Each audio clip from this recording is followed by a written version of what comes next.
আসসালামু আলাইকুম, welcome to Beacon mobile. Beacon মোবাইলের পক্ষ থেকে আপনাদের স্বাগতম। আপনারা ল্যাপটপ কিভাবে ক্লিন করবেন? অনেকগুলো আছে, জাঙ্ক ফাইল হয়ে যায় বা অনেক নানা ধরনের ফাইল এখানে জমে যায়। তো এগুলো কিভাবে ক্লিন করবেন আজকে আমি ওই ভিডিওটিতে দেখাবো। তো আপনারা কি করবেন, এই উইন্ডোজ বাটন আছে, উইন্ডোজ প্লাস টিআর এভাবে চালু করবেন। তো রান বাটন এসে যাবে, এই রান বাটন এসে গেছে। তো এখানে লেখাই আছে, দেখছেন, এটা ট্যাম্প লিখবেন, TEMP ট্যাম্প লিখে আপনারা এন্টার করবেন। এন্টার করার পরে এগুলা সবগুলা এভাবে করে এভাবে সিলেক্ট করবেন। সিলেক্ট করার পরে এই ডিলিট অপশন আছে, ডিলিট দিবেন, অথবা আপনারা এভাবে মাউসের রাইট বাটন ক্লিক করে ডিলিট করে দিবেন। এটা স্কিপ করে দিবেন, যেগুলো আপনার জরুরি ফাইল এগুলো থাকে যাবে, আরগুলো আপনার ডিলিট হয়ে যাবে। এগুলো সব ডিলিট হয়ে যাবে, ঠিক আছে।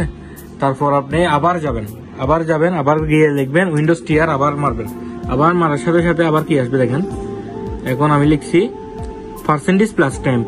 প্রথমে ট্যাম্প লিখছি, এখন লিখছি পার্সেন্টেজ প্লাস ট্যাম্প। আপনারা দেখতেছেন হয়তো, দেখেন একদম স্পষ্ট দেখা যাচ্ছে। এই লেখাটা লিখবেন। এই লেখাটা লেখার পর আবার এন্টার দিবেন।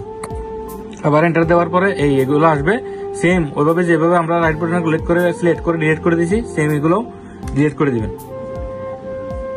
দিবেন। তারপর আবার আসবেন কোথায়, উইন্ডোজ প্লাস টিআর দিয়ে আবার আসবেন। আবার আসার পরে এখানে ফ্রি ফেটস এই লেখাটা লিখবেন।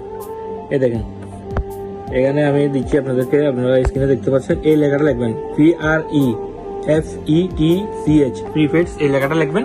আবার এন্টার দিবেন। এন্টার দেওয়ার সাথে সাথে এরকম একটা আসবে, আবার সিলেক্ট করে আবার দিবেন।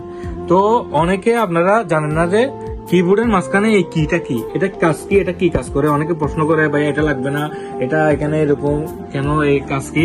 তো এটা হচ্ছে যে আপনার মাউস পয়েন্ট। আমার কার্সারটা দেখেন, আমি যখন এটা এদিকে ঘোরাচ্ছি, এটা দেখছেন, এটা এর সাথে সাথে ঘুরতেছে। তো এটা হচ্ছে যে একটা মাউস প্রিন্টার। ওকে, এটা দিয়ে আপনি কার্সারের যে কোনো অপশনে নিতে পারবেন। এই দেখেন, এখানে নিয়ে এই দেখছেন, এভাবে কাজ করতে পারবেন।